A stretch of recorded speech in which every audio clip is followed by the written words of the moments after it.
ายสิแจกขนมให้กินนี่บ่กินบ่ แล่นตุ้งนกมันอะไรเลยมันเผ็ดเจ้านะเจ้านักเสียเสร็จเดือกันนับ เอาหมดเพลงหมดเพลงนี่กินบ่ขนมไผได้สิกินขนมไผได้สิกินขนมจ้าบ่แก้วจ้าบ่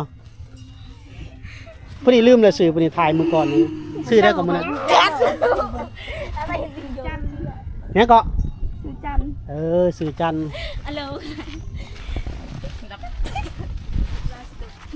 มาเขามาชนบทพี่น้องสาวขี้อายทั้งเบิดพี่น้องมาจิกมาขนมถุงมั้ย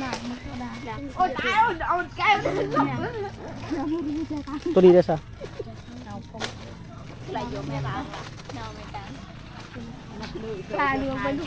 พี่อายแจกขนมให้เด้อไปแล้วก็เอ้าอายบ่ดีซะบ่อายบ่แม่นกล้วยอ้อบ่เดี๋ยวแจกขนมให้น้องๆเพิ่นผู้สาวแล้วนี่เราโยเอาไก่โอ้ยชื่อตาสาวชนเผ่าพี่น้องเอากี่มันจะเอาอะไรไก่เอาไก่โอ้ยสาวชนเผ่ามีแต่ผู้งามเนาะผู้สาวในป่าในดงนี่ก็แนะนำซื้อหน่อยก็ผู้ใดซื้ออะไรอ่ะโยจะได้ตกได้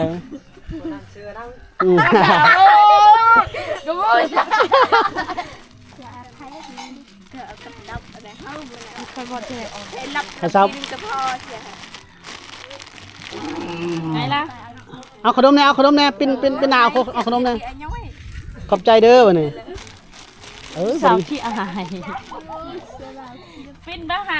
เอาขนมให้นี่นะโอ้เป็นหลังใส่เนาะมาพี่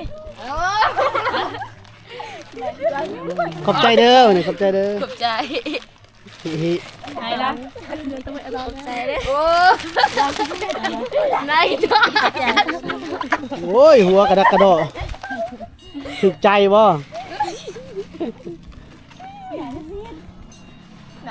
บ่ฮู้ซื้อไผเลยพี่น้องอยู่ที่นี่เจ้าซื้อได้ละน้องพันผู้ใดเด้ผู้นี้เด้น้องตาผู้นั้นเด้เจ้าได้ซื้อน้องหยังผู้นี้เด้ซะผู้นี้ตรงกลางเด้แก้วผู้ใดแก้วผู้นี้บ่แก้วตรงกลางเด้จันบ่ผู้นั้นได้ซื้อได้ผู้นั้นถ่ายนะเน็ตสองสาวงามในชนบทพี่น้องอย่าดราม่าบ่จอยเลยพี่น้องโลชุดเลยไหมเดี๋ยวเอาไก่เอาตัวรอกันเลยมันมีไปใส่แล้วเนาะบ่แม่นเพิ่นอยู่อันบ่อยู่พักผ่อนบ่มื้อนี้คือบ่ไปมื้อนี้บ่ได้ไปทำหาอยู่หากินบ่เป็นหยังล่ะขี้ข้านบ่เขาเว้าตรงนี่เนาะพักผ่อนมื้อนี้ว่ามื้อ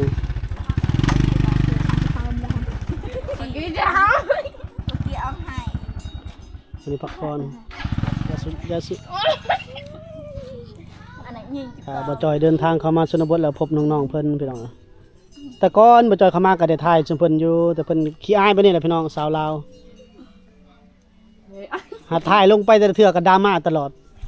ถึกบ่จอยนี่ถึกด่าตลอด ก็เป็นวิธีของสาวลาวในชนบทพี่น้องเขาจะให้อายแบบนี้แหละเป็นเสน่ห์ของเขาเจ้าเนาะบางคนบ่เข้าใจแหละมาเปรียบเทียบกันเนาะก็สร้างดอกพี่น้องผู้เข้าใจจังเข้าใจผู้บ่เข้าใจแล้วก็แล้วไปเนาะน้องจันมื้อนี้บ่ได้ไปหากินบ่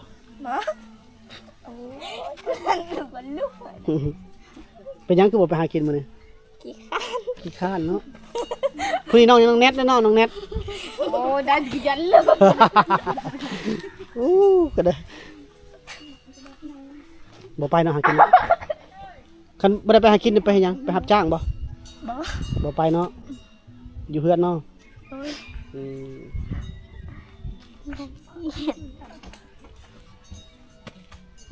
จะเปิดเพลงเด้อเดี๋ยว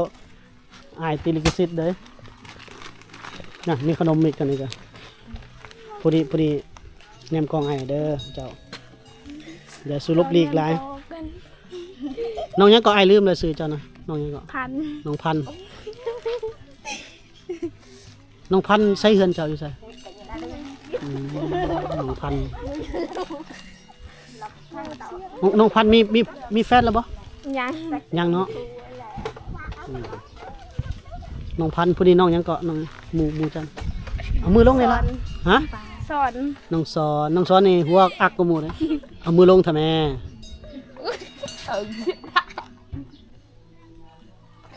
น้องสอนอยู่ใส่เฮือนเจ้าละ อยู่พล อยู่ไสอยู่พุ่นน่ะไปบ่ไปเฮือนเจ้าบ่ ขี้ข้านเอ้าพามือเฮือนก็ขี้ข้านบัดนี้เนาะหยอกสาวพี่น้องหยอกสาวในชนบทมื้อนี้เพิ่นอยู่เฮือนไหนมื้อนี้พี่น้องอยู่เฮือนหลายคนเลยปกติไปรับจ้างอยู่ไสล่ะบ่น้องบ่น้องสอนบ่น้องพันธุ์ จัง บ่ปกติไปรับจ้างอยู่ไสปกติรับจ้างใส่ปุ๋ยแม่วิกบ่ได้คำตอบเลย เจ็บตา ปกติแล้วไปรับจ้างอยู่ไส เวลาจังเด็กก่อนลูกจะกระดาษ จมเลยเดี๋ยวจะนั่งขอสิไปแล้วเพิ่นว่า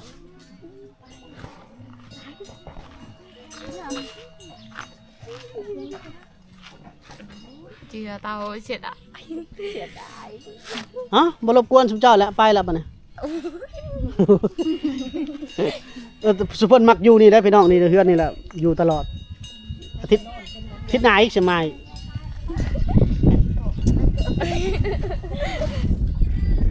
ว่างบ่พาไปเฮือนไปลินอยู่เฮือนกันน้องยังก็น้องลืมแล้วน้องพันธุ์ แม่ น้องพันธุ์กับน้องซอนอุ้ยอันยังเอิ้นซื้อมาบ่ได้เนี่ยบ่ได้กินส้มบ่บื้นบ่เหาะกินเหาะอยู่ไสนี่พอดีจักก็ได้ลืมเลยซื้อเราพอดี เอว น้องแก้วน้องจันน้องแนทน้องซอนแล้วก็น้องพันธุ์พี่น้อง หลายแล้ว อืม หลายลืมแต่อันจะดู เอาล่ะพี่น้องพบพ่อน้องเพิ่นพอได้หยอกพอได้อาดันเว้าน้ำเพิ่นนะพี่น้องเนาะสาวลาวในชนบทถ้าลงเพจนี่โอ้ยโดนด่าขนาดพี่น้องถูกด่าจนจักสิว่าได้ดีโอ้เพจนี่เขาน้องเนื้อน้องวอนี่ถือเขาด่าก็ถึกทางเพจเนาะแต่เขาบ่เข้าใจเด้บางเทื่อก็เบิ่งแต่1 นาทีปลายๆเขาเจ้าก็ตีความหมายไปคนละแบบอีกโดนเต็มๆคือน้องใจเนี่ยเขาก็บ่เห็นซอยเรือยังน้องใจมีแต่มาถ่ายบอกว่ามีแต่มาเอายอดวิวตายโดนเต็มๆบ่จักแน่สิว่าก็บ่ได้สู้เพิ่นดอกบางเทื่อก็โอ้อยากหายกันนะพี่น้องเอ้ยบางเทื่อมาเมื่อยๆมาอ่านคอมเมนต์นี่โอ้ยหมดเถิดอยากตอบโต้พุ่นละพี่น้องแต่ก็คือว่าละ สิทธิ์ของเพิ่น ทำใจ สิทธิ์ของเพิ่น เอาพี่น้องเดี๋ยวเฮาสิไปทางใดต่อกันจังหวะกันอีกทีนึงน้องสอนมีแฟนหรือบ่น้องสอน ยัง ยังบ่มักผู้บ่าวแบบใดล่ะ จังบ่ เอามอดเสด็จเพลงมอดน้องจันเด้มีแฟนหรือบ่ ยัง ยังเนาะมักผู้บ่าวแบบใดล่ะ แบบใดก็มาอันนี้ก็น้องเลย แบบใดก็มักหมดถึกใจเบิดเนาะ ด้วย รู้จักโดยอยู่แล้วน้องแนทเด้แม่นบ่ซื้อแท้บ่ว่ามันตัวอ้ายบ่ ซื้อแท้ ซื้อแท้เนาะเรียนกล้วย น้องแก้วแห้งปิดขางใส่ทั้งปิดปากพร้อมพี่น้องคันอยู่น้ำเพิ่นตลอดนี่ก็สิม่วนอยู่พี่น้องบ่หาสมมากินเนาะเนาะบืนเนาะจ้าบ่บ่พี่แน่ผู้งามกว่าหมู่เด้นี่แหละเดี๋ยวอายมาปั้นให้เป็นคนดังบ่อยากเป็นบ่คนดัง อายกอง อายกล้องบ่มีดองบ่อยู่เดือนนี้บ่มีดองบ่มีบ่ดองงานงานแต่งบ่มีบ่งานดองอันนึงเฮือนเจ้าเด้อน้องจันเนาะใช่เฮือนเจ้าอยู่ไสหลังนั้นบ่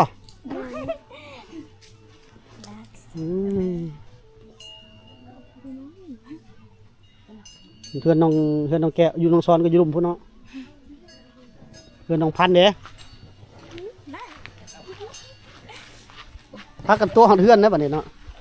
ยิ้มใส่กล้องจักบาทแน่ก่อนสิกลับอายมาแวะมาลิ้นซื่อดอก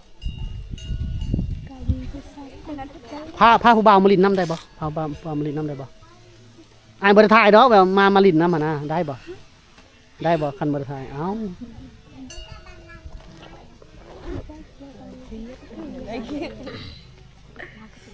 lấp ui là tinh nhon cái lời đó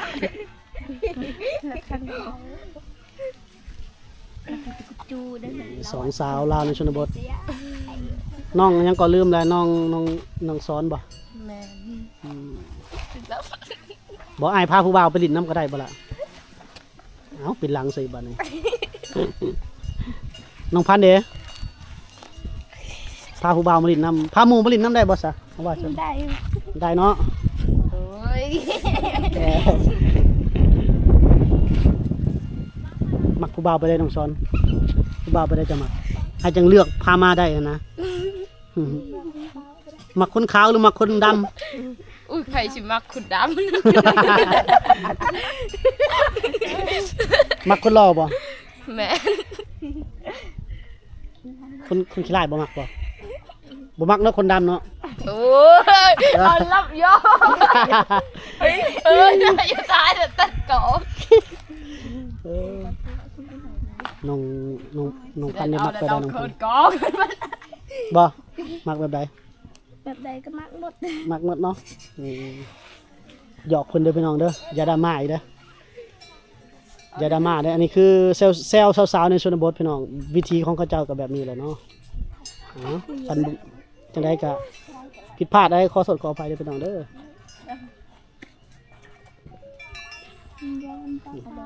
สามสาวซุเพิ่น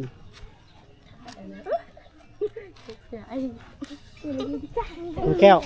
แก้วนี่บ่ได้เข้ากล้องเลยเด้อพี่น้องเอ้ย anh cái chạy nhìn anh cái lúc น้องจันเนี่ยยังได้สู่กล้องเลยเนาะน้องจันเนาะ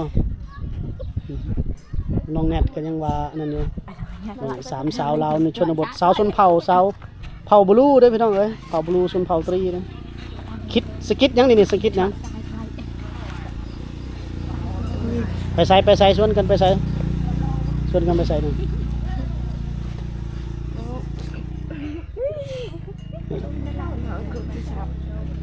ใส่เฮือนเจ้าน้องแก้ว đói mày cậu สี่ไปทางพุ่นไปได้พี่น้อง lần luộc này kia lần luộc này luôn เขามาชนบทก็เห็นแต่สาวๆนี่แหละพี่น้องแต่ละคนน้องในชนบทพี่น้อง